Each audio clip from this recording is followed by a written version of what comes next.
6 रुद्र की दीवानगी। अब तक शाम का वक्त खन्ना मेंशन में मीरा, सिया, रोहित और घरवाले सभी हाल में बैठ चाय पी रहे थे। तभी मीरा अनु जी से पूछती है, माँ जानू कहाँ है? वो किचन में है क्या? नहीं, वो अब तक नीचे ही नहीं आई। मीरा की बात सुन अनु जी ने कहा। तो मीरा अपनी चाय फिनिश कर जानवी के रूम में जाकर देखती है तो उसे जानवी बेड पर सोते हुए दिखती है। इससे क्या हो गया जो इस वक्त सो रही है? जानवी की तबीयत तो ठीक है ना? इतना सोच वो जानवी के माथे पर हाथ रख चेक करती है तो जानवी को बहुत तेज बुखार था। मीरा जल्दी से हाल के पहुंच मनोज जी से कहती है, पापा जानवी को तेज बुखार है, आप डॉक्टर को कॉल कीजिए। तारांकन। तो अनु जी मीरा से कहा, मीरा तुम जानवी के पास जाओ, मैं अभी आती हूँ। इतना बोल वो किचन में चल जाती है। मनोज जी भी जल्दी से उनके फैमिली डॉक्टर को फोन कर आने के लिए कहते हैं। मीरा, सिया और रोहित तीनों जानवी के रूम में चले जाते हैं।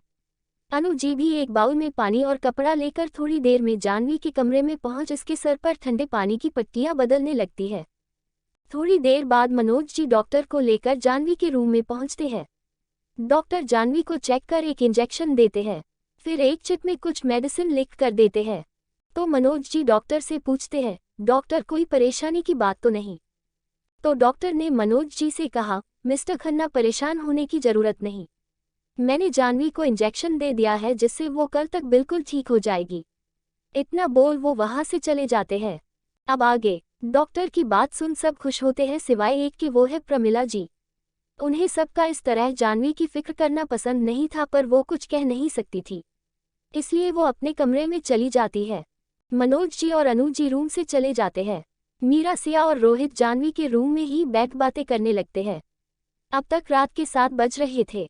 थोड़ी देर बाद जानवी को होश आता है तो मीरा उसके पास जाकर बैठ कहा, अब कैसा लग रहा है? तो जानवी ने कहा, मैं अब ठीक हूँ। जानवी ने इतना कहा ही था कि अनु जी हाथ में ट्रे लेकर जानवी के रूम में आकर कहा, देख रहे हैं कि तुम कितनी ठीक हो, अब चुपचाप से ये सूप पियो। अनु जी ने इतना कहा ही था कि प्रमिला जी उन्हें पुकारती है। तो रोहित अनु जी से कहता है, आंटी मुझे दीजिए, आज जानवी को मैं सूप पिला देता हूँ। अनु जी मुस्कुरा कर ठीक है बेटा कह बाउल उसे दे देती है। फिर वो प्रमिला जी की कमरे की ओर चली जाती है। तभी मीरा की फोन पर आरव का वीडियो कॉल आता है तो वो बालकनी में जा फोन पिक करती है। तो आरव मीरा से पूछता है, क्या बात है बेबी, तुमने मुझे शाम से कॉल भी नहीं किया है? तो मीरा ने कहा, वो जानू को बुखार है तो मैं उसके पास ही थी। मीरा के कहने पर आरव रुद्र की ओर देखता है जैसे कि इसकी वजह वो खुद है क्योंकि वो इस वक्त रुद्र के केबिन में था। रुद्र भी जानवी के बारे के सुन उसे देखने लगता है पर कुछ कहता नहीं। आरव भी थोड़ा परेशान हो मीरा से कहा, अब जानवी कैसी है? तो मीरा, तुम खुद पूछ लो, कह वो रूम में आ गई। मीरा जानवी को देख कुछ कहने वाली थी कि जानवी रोहित से कहा, देख रोहित मैं ये सूप वूप नहीं पीने वाली। तो रोहित ने कहा, अच्छा आंटी के सामने तो तू अच्छी लड़की बन रही थी और अब हमारे सामने शैतान। पर इस बार तुम्हारी बात नहीं चलेगी, चलो जल्दी मुंह खोलो। तो जानवी कहती है, नहीं मैं नहीं पीऊंगी, तू जानता है कि मुझे सूप बिल्कुल पसंद नहीं, एक काम कर तू खुद ही पी ले। इस बात से अनजान कि उन दोनों की बहस को आरव और रुद्र दोनों ही देख रहे हैं। बीमार मैं हूं कि तू? जानवी की बात पर रोहित कहता हुआ है। तो जानवी ने कहा, पर मुझे नहीं पीना ये सूप, ई बोल वो मासूम फेस लिए उसे देखने लगती है। रोहित जानवी को मनाते हुए कहा, अच्छा ठीक है, अगर तू सूप पिएगी तो मैं तेरे ठीक होने के बाद गोलगप्पे खिलाने तेरी फेवरेट स्टार ले चलूंगा। तो जानवी अपना हाथ आगे कर पूछती है, प्रॉमिस कर, वरना मैं ये सूप नहीं पीऊंगी। जानवी की बात सुन आरव भी उसके हाथ में हाथ का कहा, पक्का वाला प्रॉमिस? उद्धरण चिन्ह। पर रुद्र की नज़र उन दोनों के हाथों पर था और उन दोनों की नज़दीकी से उसका गुस्सा बढ़ता ही जा रहा था जिसके कारण उसकी हाथों की मुट्ठियां बन जाती है। आरव अब तक जो जानवी की फरकतों से स्माइल कर रहा था उसे अपने आसपास का टेम्परेचर गिरता हुआ महसूस होता है तो वो रुद्र को देखता है जो गुस्से में रुद्रदेव लग रहा था। आरव खुद से कहा, अब क्या हुआ जो ये इतना गुस्से में है? फिर वो रुद्र को ध्यान से देखता है जिससे उसे समझते देर नहीं लगी कि रोहित का जानवी से बात करना रुद्र को पसंद नहीं आया है। वही रुद्र के गुस्से से अनजान रोहित जानवी को स्माइल करते हुए सूप पिलाता है तो जानवी भी स्माइल करते हुए सूप पी लेती है। मीरा और सिया दोनों एक दूसरे को देख मुस्कुराने लगते हैं जैसे ये कभी नहीं सुधर सकते। ऐसे ही रोहित जानवी को पूरा सूप पिला देता है। फिर वो अपने हाथों से उसे मेडिसिन खिला देता है। जानवी भी रोहित को देख स्माइल कर रही थी। उन दोनों को देख रुद्र गुस्से में आरव से फोन छीनकर जमीन पे दे मरता है। वही मीरा को आरव का ख्याल आता है तो वो अपने फोन को देखती है तो कॉल कर चुका था। मीरा फिर से आरव को कॉल करती है तो उसका फोन स्विच ऑफ बता रहा था, जिससे वो परेशान हो जाती है। उसे परेशान देख सिया ने कहा, क्या हुआ, तू परेशान क्यों तू है? तो मीरा ने कहा, वो आरव का फोन आया था। मैंने आरव को जानवी के बुखार के बारे में बताया तो वो जानवी से बात करना चाहता था और मैं इन दोनों के चक्कर में ये बात भूल गई और कॉल कट हो गया। उन दोनों की बात सुन जानवी कहती है, वापस कॉल करो। मैंने कॉल किया पर आरव का फोन स्विच ऑफ बता रहा है। कहीं वो मुझसे नाराज तो नहीं हुआ होगा? जानवी की बात सुन मीरा ने उदास होकर कहा, तू ऐसा क्यों सोच रही है? फोन की बैटरी खत्म हो गई होगी। मीरा को उदास देखकर जानवी ने कहा। रोहित और सिया भी जानवी का साथ देते हुए कहा, हाँ मीरा तू परेशान न हो, जानवी जो कह रही है वैसा ही होगा। उद्धरण चिन्ह। उनकी बात सुन मीरा भी हाँ कहकर नॉर्मल हो जात है। फिर वो सब ऐसे ही बात करते रहते हैं। थोड़ी देर बाद जानवी को मेडिसिन की वजह से नींद आ जाती है। जानवी के सोने के बाद रोहित, सिया और मीरा डिनर करने डाइनिंग हॉल में जाकर डिनर करते हैं। फिर रोहित और सिया अपने कमरे में जाकर सो जाते हैं। मीरा आज जानवी के कमरे में ही सो जाती है ताकि वो जानवी का ख्याल रख सके। वही रुद्र गुस्से में सब कुछ तोड़ फोड़ कर रहा था। उसे बार बार जानवी और रोहित की बातें और रोहित का जानवी के हाथ में हाथ रखना याद आ रहा था, जिससे वो अपने गुस्से को काबू नहीं कर पा रहा था। फिर वो आरव को देख गुस्से में पूछता है, कौन है वो आरव? कहीं वो एक दूसरे से प्यार तो नहीं करते हैं? अगर ऐसा कुछ है तो उस लड़के को मरना होगा। जान सिर्फ मेरी है, सिर्फ मेरी, मैं किसी को उसके करीब नहीं देख सकता। बताओ कौन है वो लड़का? रुद्र को इस तरह देख आरव उसे शांत करते हुए कहा, रुद्र पागल हो गए हो क्या तुम? खुद को शांत कर रुद्र, वो दोनों सिर्फ दोस्त है और कुछ नहीं। तो रुद्र आरव को देख गुस्से में कहा, तू सच कह रहा है न? तो आरव हाँ में सर हिलाता है, जिसे देख वो खुद को थोड़ा शांत कर लेता है। पर फिर भी वो उन दोनों के बारे में सोच कहता है, ऐसा ही होना चाहिए वरना उस लड़के को रुद्र सिंह रानावत से कोई बचा नहीं सकता। इतना बोल वो डेविल स्माइल कर रहा था। रुद्र को इस तरह देख आरव अपने मन में कहा, एक ही दिन में जानवी रुद्र की जिद और जुनून बन गई है। पता नहीं जानवी रुद्र को कैसे हैंडल करेगी। Continue just 7 untitled chapter. अब तक वही रुद्र गुस्से में सब कुछ तोड़ फोड़ कर रहा था। उसे बार बार जानवी और रोहित की बातें और रोहित का जानवी के हाथ में हाथ रखना याद आ रहा था, जिससे वो अपने गुस्से को काबू नहीं कर पा रहा था। फिर वो आरव को देख गुस्से में पूछता है, कौन है वो आरव? कहीं वो एक दूसरे से प्यार तो नहीं करते हैं? अगर ऐसा कुछ है तो उस लड़के को मरना होगा। जान सिर्फ मेरी है, सिर्फ मेरी, मैं किसी को उसके करीब नहीं देख सकता। बताओ कौन है वो लड़का? उद्धरण चिन्ह। रुद्र को इस तरह देख आरव उसे शांत करते हुए कहा, रुद्र पागल हो गए हो क्या तुम? खुद को शांत कर रुद्र, वो दोनों सिर्फ दोस्त है और कुछ नहीं। तो रुद्र आरव को देख गुस्से में कहा, तू सच कह रहा है न? तो आरव हाँ में सर हिलाता है, जिसे देख वो खुद को थोड़ा शांत कर लेता है। पर फिर भी वो उन दोनों के बारे में सोच कहता है, ऐसा ही होना चाहिए वरना उस लड़के को रुद्र सिंह रानावत से कोई बच्चा नहीं सकता। इतना बोल वो डेविल स्माइल कर रहा था। रुद्र को इस तरह देख आरव अपने मन में कहा, एक ही दिन में जानवी रुद्र की जिद और जुनून बन गई है। पता नहीं जानवी रुद्र को कैसे हैंडल करेगी। अब आगे इतना सोच वो आदि को फोन कर केबिन में बुलाया है। 5 मिनट में ही आदि रुद्र के केबिन के बाहर पहुंच नॉक करता है तो आरव कम इन कहता है तो वो केबिन के अंदर आ जाता है। पहले तो वो केबिन को देख थोड़ा हैरान होता है क्योंकि सब चीजें टूटी हुई थी, पर जल्दी वो खुद को नॉर्मल कर लेता है। वो अच्छे से जानता है कि ये किसका काम है। आदि आरव से कहा, सर आपने मुझे बुलाया? तो आरव ने कहा, कल तक केबिन को पहले जैसा कर दो और मेरे लिए एक नया फोन लेकर कल रानावत मेंशन पहुंची। आरव की ने सुन पहले आदि थोड़ा शौक होता है क्योंकि सुबह ही रुद्र ने नया फोन लिया था और अब आरव को भी नया फोन चाहिए। वो सोच ही रहा था कि आरव कहता है, कहाँ खो गए आदि? तो आरव अपनी सोच को साइड कर कहा, कहीं नहीं सर, कल तक सब हो जाएगा। उसकी बात सुन आरव और कहता है। फिर वो रुद्र को देख कहा, चल यार बहुत देर हो गई, अब हमें घर चलना चाहिए। तो रुद्र भी उसे देख कहा, हम चलो। फिर दोनों भाई घर के लिए निकल जाते हैं। दोनों के जाते ही आदि भी अपने काम में लग जाता है। थोड़ी देर बाद रुद्र और आरिफ की कार रानावत मेंशन के बाहर रुकती है तो ड्राइवर गेट ओपन करता है। तो दोनों की कार गार्डन से होते हुए अंदर जाकर रुकती है। आरव और रुद्र को तो अपने मिल लिया, अब उनके परिवार से भी मिलिए।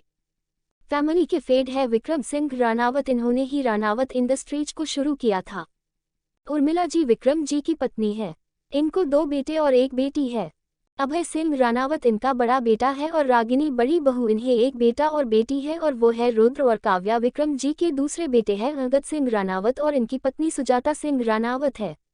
इन्हें भी 1 बेटा और 1 बेटी है और इनका बेटा है आरव और बेटी आयुषी है। काव्या और आयुषी की उम्र में 1 साल का अंतर होगा। विक्रम जी की बेटी है विमला। इनकी शादी राजस्थान के एक बड़े खानदान के दूसरे बेटे अनिल राजपूत से हुई थी और कुछ वजह से ये दोनों लंदन में रहते हैं। इनका एक बेटा है, उसका नाम है अथर्व राजपूत। अब कहानी को आगे बढ़ाते हैं। फिर वो दोनों मेंशन के अंदर चले जाते हैं तो उनकी नज़र हाल में ही बैठे 2 लोगों पर जाती है तो दोनों उनके पास जाने लगते हैं। कदमों की आवाज़ से उन दोनों का ध्यान भी उनकी ओर जाता है। आरव दोनों के पास पहुंच कहा, मोम, बड़ी मोम, आप दोनों को कितनी बार कहा है हमारा इंतजार न किया करो, पर आप दोनों मानते ही नहीं। तो रागिनी जी ने कहा, अच्छा बंद कर देंगे जब तुम दोनों की पत्नियां इस घर में आ जाएगी तो। उद्धरण चिन्ह। तभी सुजाता जी ने कहा, और तब तक तुम दोनों का इंतजार करने से हमें कोई नहीं रोक सकता, तुम दोनों भी नहीं समझे। उन दोनों की बात सुन रुद्र और आरव मुस्कुराने लगता है। रागिनी जी ने कहा, अब दोनों फ्रेश होकर आओ, हम खाना लगाते हैं। तो रुद्र और आरव फ्रेश होने अपने अपने कमरे में जाते हैं। रागिनी जी और सुजाता जी दोनों किचन में चले गए। लगभग 15 मिनट बाद रुद्र और आरव डाइनिंग टेबल पर बैठ गए तो रागिनी जी और सुजाता जी उन्हें सर्व करते हैं। मोम, छोटी मोम, क्या आप दोनों ने हिना किया है? रुद्र नॉर्मल वे में कहता है, मगर उससे उसकी रौबदार आवाज में कोई फर्क नहीं था। रागिनी जी ने स्माइल कर कहा, हाँ रुद्र, हमने सबके साथ ही डिनर कर चुके हैं, बस तुम दोनों का इंतजार कर रहे थे। उनके इतना कहने पर रुद्र शांत होकर डिनर करने लगता है। थोड़ी देर बाद दोनों डिनर कर रागिनी जी और सुजाता जी को गुड नाइट बोल अपने अपने कमरे में सोने चले जाते हैं। उनके जाने के बाद सुजाता जी रागिनी जी से कहा, दीदी आपने रुद्र से बात क्यों नहीं की? अगर आप बात करती तो रुद्र क्या चाहता है हमें पता चल जाता। उनकी बात सुन रागिनी जी स्माइल करते हुए कहा, तुम फिक्र मत करो सुजाता, मैं जरूर बात करूंगी, पर सही मौका देखकर। तो सुजाता ने कहा, पर दीदी आपसे पहले पापा जी रुद्र से बात करेंगे तो हम कुछ नहीं कर पाएंगे। रागिनी स्माइल कर, मैंने कहा ना, परेशान होने की जरूरत नहीं है, और वैसे भी रुद्र से कोई भी जबरदस्ती कुछ नहीं करवा सकते। वो हमेशा वही करता है जो उसे करना होता है। अब तुम भी जाकर सो जाओ, बहुत रात हो चुकी है। इतना बोल वो अपने कमरे में चली जाती। तो सुजाता जी भी रागिनी जी के बातों से थोड़ा शांत होकर अपने कमरे में चली जाती है। वही रुद्र के कमरे में रुद्र बालकनी में खड़ा होकर चांद को एकटक देखते हुए वाइन पी रहा था। उसे चांद में जानवी का चेहरा नजर आ रहा था। रुद्र चांद को देखकर कहता है जैसे जानवी से बात कर रहा हो, जान तुम में ऐसा क्या है जो रुद्र सिंह रानावत एक ही नज़र में तुम्हारा दीवाना हो गया है, और आज तक मैंने कभी किसी लड़की को देखकर वैसा महसूस नहीं किया जैसा तुम्हें देखकर मुझे महसूस हुआ, और मैं तुम्हारे साथ वो सब कर गया। मैंने जो महसूस किया है वो प्यार है या कुछ और मुझे नहीं पता, पर मैं इतना जरूर जानता हूँ कि तुम अब सिर्फ मेरी हो, सिर्फ रुद्र सिंह रानावत की। ये सब कहते हुए वो थोड़ा स्माइल कर रहा था, पर तभी उसे रोहित का चेहरा याद आता है तो वो थोड़ा गुस्से में कहा, और मैं तुम्हें किसी और का होने नहीं दूंगा, चाहे मुझे कुछ भी क्यों ना करना पड़े, और तैयार रहना जान कल तुम्हारी जिंदगी में रुद्र सिंह रानावत की एंट्री जो होने वाली है। इतना कह वो डेविल स्माइल करने लगता है। फिर वो अपने किंग साइज बेड पर चढ़कर सो जाता है। अगली सुबह खन्ना मेंशन में जानवी अपनी रेगुलर टाइम पर उठ जाती है। कल से को आज थोड़ा बेहतर महसूस कर रही थी, इसलिए वो बिस्तर से उठ फ्रेश होने लगती है। थोड़ी देर बाद वो फ्रेश हो मीरा को उठाने लगती है। मीरा, उठना देख, आज तेरी सगाई है और तू है कुंभकर्ण की तरह सो रही है। इतना कह वो मीता के कंधों को पकड़ हिलाने लगती है। मीरा की नींद कच्ची होने पर वो चिढ़ कर कहा, क्या यार जानू, कल तुझे बुखार था, अभी तुझे रेस्ट करना चाहिए ना कि मुझे परेशान। इतना कह वो जानवी को देखने लगती है तो जानवी उसे उठा बाथरूम में भेजते हुए कहा, सही कहा, मुझे कल बुखार था न कि आज, इसलिए जल्दी से तैयार होकर नीचे आ। तो मीरा ने कहा, तू एक बड़ी अम्मा बन सकती हो सबकी। इतना कह वो वॉशरूम में चली जाती है तो जानवी भी स्माइल कर नीचे हाले चली गई। कंटिन्यू। हेलो रीडर्स, जिसने भी मेरी स्टोरी को रीड किया है उन्हें बहुत बड़ा गला थैंक्स, और प्लीज़ लाइक और कमेंट करना मत भूलो, क्योंकि मुझे ये जानना है कि आपको मेरी ये स्टोरी पसंद है या नहीं। अगर पसंद है तो प्लीज स्टोरी को शेयर कीजिए। चैत सगाई का दिन। अब तक। अगली सुबह खन्ना मेंशन में जानवी अपनी रेगुलर टाइम पर उठ जाती है। कल से वो आज थोड़ा बेहतर महसूस कर रही थी, इसलिए वो बिस्तर से उठ फ्रेश होने लगती है। थोड़ी देर बाद वो फ्रेश हो मीरा को उठाने लगती है। भीरा उठना देख, आज तेरी सगाई है और तू है कुंभकर्ण की तरह सो रही है। इतना कह वो मीता के कंधों को पकड़ हिलाने लगती है। मीरा की नींद कच्ची होने पर वो चिढ़ कर कहा, क्या यार जानू, कल तुझे बुखार था, अभी तुझे रेस्ट करना चाहिए ना कि मुझे परेशान। इतना कह वो जानवी को देखने लगती है तो जानवी उसे उठा बाथरूम में भेजते हुए कहा, सही कहा, मुझे कल बुखार था न कि आज, इसलिए जल्दी से तैयार होकर नीचे आ। तो मीरा ने कहा, तू एक बड़ी अम्मा बन सकती हो सबकी। इतना कह वो वॉशरूम में चली जाती है तो जानवी भी स्माइल कर नीचे हाल में चली गई। अब आगे। जानवी को नीचे आते देख डाइनिंग टेबल पर नाश्ता लगा रही अनु जी ने कहा, अरे जानवी, तुम इतनी जल्दी क्यों उठी, तुम्हें तो आराम करना चाहिए। तो जानवी स्माइल कर कहा, माँ अब मैं बिल्कुल ठीक, अब और आराम करूंगी तो जरूर बीमार हो जाऊंगी। इतना कह वो उनकी मदद करने लगती है तो अनु जी उसे देख स्माइल करने लगती है। थोड़ी देर बाद सब डाइनिंग टेबल के पास पहुंचते हैं। मनोज जी जानवी के गाल पर हाथ रख पूछा, अब तुम्हारी तबीयत कैसी है बेटा? उद्धरण चिन्ह। तो जानवी स्माइल कर कहा, मैं ठीक हूँ पापा, आप बैठिए, हम नाश्ता सर्व करते हैं। तो मनोज जी ने कहा, ठीक है बेटा, पर तुम भी हमारे साथ बैठी, हम खुद सर्व कर लेंगे आज। तो जानवी उन्हें देख स्माइल कर बैठ जाती है। उन दोनों को देख सब खुश होते हैं सिवाय प्रमिला जी के, पर वो कुछ कहा नहीं। सब नाश्ता कर हाल में बैठ जाते हैं। तभी इवेंट मैनेजमेंट कंपनी से कुछ लोग आते हैं तो मनोज जी उन्हें गार्डन में जाने के लिए कहा, क्योंकि एंगेजमेंट गार्डन में होने वाली थी। जो बाकी डेकोरेशन करना था वो करने चले जाते हैं। तो मनोज जी जानवी को देख कहा, जानवी, तुम्हें आज कुछ करने की जरूरत नहीं है, तुम बस आज आराम करोगी, ठीक है? तो जानवी ने कहा, ओके पापा। इतना कह वो चुप हो जाती है, क्योंकि वो मनोज जी को अच्छे से जानती है कि वो मीरा और उसके हेल्थ को लेकर कोई लापरवाही नहीं करते हैं। फिर मनोज जी और रोहित गार्डन में चल जाते हैं तो सिया, मीरा और जानवी मीरा के घर में चले जाते हैं। जानवी मीरा को देख पूछा, क्या जीजू का फोन आया है? तो मीरा स्माइल कर कहा, हाँ, सुबह मैं जब नीचे आ रही थी तब मैंने पूछा कि उनका फोन कल क्यों नहीं लगा, तो आरव ने कहा कि उसका फोन गलती से गिरकर टूट गया था और सुबह ही उसने नया फोन लिया है। उसकी बात सुन जानवी ने कहा, मैंने कहा था ना कि जीजू तुझसे नाराज नहीं हो सकते। तो मीरा मुस्कुराने लगती है तो सिया मीरा को देख कहा, कल के बारे में छोड़, अब ये सोच कि शाम को क्या पहनना है जिससे जीजू की नज़र तुम पर से न हटे। उद्धरण चिन्ह। तो जानवी ने भी कहा, हाँ, आज हम दोनों तुझे ऐसा तैयार करेंगे कि जीजू तुझसे आज ही शादी करने के लिए कहेंगे। फिर सिया की ओर देख कहा, क्यों सिया? तो वो भी कहती है, बिल्कुल सही। ऐसे ही तीनों गर्ल्स बातें करने लगते हैं। वही रानावत मेंशन में सभी लोग डाइनिंग टेबल पर बैठकर नाश्ता कर रहे थे। तभी रुद्र और आरव दोनों रेडी होकर नीचे आ अपनी जगह पर बैठ नाश्ता करने लगते हैं। तभी उर्मिला जी ने कहा, तुम दोनों कहीं जा रहे हो? तो रुद्र ने कहा, हाँ दादी माँ, आज हमारी एक इम्पोर्टेंट मीटिंग है तो हम ऑफिस जा रहे हैं। फिर उन्हें देख कहा, पर आप फिक्र ना करें, हम टाइम पर वापस आ जाएंगे। तो उर्मिला जी उन्हें देख स्माइल करने लगती है। फिर दोनों भाई नाश्ता कर ऑफिस के लिए निकल जाते हैं। वही बाकी सब भी नाश्ता कर हाल बैठ जाते हैं। तभी विक्रम जी ने रागिनी से कहा, रागिनी बेटा, क्या आपने रुद्र से बात किया? तो रागिनी जी ने कहा, नहीं पापा, वो हम सही समय पर रुद्र से बात करना चाहते हैं। उद्धरण चिन्ह। तो विक्रम जी ने कहा, ठीक है, पर तुम्हारे पास 2 दिन है, उसके बाद मैं खुद बात करूंगा, क्योंकि मैं चाहता हूं कि रुद्र और आरव की शादी एक ही दिन हो। तो उर्मिला जी ने रागिनी से कहा, वैसे रागिनी बेटा, मुझे भी लगता है कि इन्होंने जो सोचा है वो सही है। सनाया बहुत अच्छी लड़की है और रुद्र की दोस्त भी, तो हमें उनकी शादी करवा देना चाहिए। तो रागिनी जी ने कहा, माँ, मैं भी चाहती हूँ कि रुद्र की शादी हो, पर वो जिससे चाहता है उससे। अगर वो सनाया से शादी करना चाहता है तो मुझे भी कोई परेशानी नहीं है, लेकिन रुद्र के मन में कोई और है तो वन।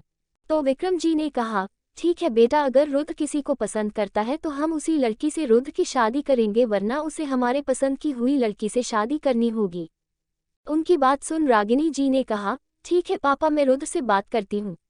पर पापा, आप भी रुद्र को अच्छे से जानते हैं कि वो मेरे कहने से भी नहीं मानेगा, उसे वही करना होता है जो वो चाहता है। तो विक्रम जी ने कहा, अगर वो नहीं माना तो हम आरव की शादी की डेट को आगे बढ़ाएंगे। मैं चाहता हूँ कि इस घर के बड़े बेटे की शादी पहले हो। इतना कह वो अपने कमरे में चले गए। तो घर वाले विक्रम जी की बात सुन थोड़ा परेशान हो जाए है। फिर सारे बातों को साइड कर शाम को सगाई में क्या लेकर जाना है क्या नहीं ये डिसाइड करने लगते हैं। शाम का वक्त खन्ना मेंशन को आज खूबसूरत तरीके से सजाया गया था। अब धीरे धीरे सारे मेहमान आना शुरू हो गया था। इस सगाई में कुछ गिने चुने बड़े बिजनेसमैन और खास रिश्तेदारों को ही बुलाया गया था। पर मीडिया को मेंशन के अंदर इनवाइट नहीं किया गया था क्योंकि रुद्र और आरव को लो प्रोफाइल रहना पसंद है। मगर मीडिया इतने बड़े परिवार जो इंडिया में मशहूर है उनसे जुड़े खबर को लेने के लिए शाम से ही खन्ना मेंशन के बाहर खड़े थे। तभी रानावत फैमिली की कार खन्ना मेंशन के अंदर जाने लगती है तो प्रेस उनकी फोटोज क्लिक करने को कोशिश कर रहे थे पर उनका कोई फायदा नहीं। उन्हें रानावत फैमिली में किसी की भी पिक्चर नहीं मिलती तो वो लोग निराश हो जाते हैं। वही रानावत फैमिली को रिसीव करने के लिए मनोज जी, प्रमिला जी और अनु जी आते हैं। कंटिन्यू।